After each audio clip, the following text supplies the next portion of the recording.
हज़रत अबू हुरैरा रज़ी अल्लाह ताला अन्हु से रिवायत है कि नबी करीम सल्लल्लाहु अलैहि वसल्लम ने फरमाया कि अल्लाह ताला का अपने बंदों को इरशाद है कि तुम दूसरों पर खर्च करते रहो, मैं तुम पर खर्च करता रहूँगा।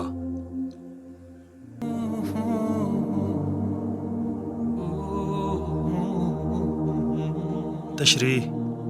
मतलब ये है कि अल्लाह ताला का ये मंशूर अज़ली है कि जो बंदे अपनी कमाई और मोहब्बत दूसरे ज़रूरतमंदों पर सर्फ करते रहेंगे, अल्लाह ताला अपने ख़ज़ाना गैब से उनको बराबर अता फ़रमाता रहेगा।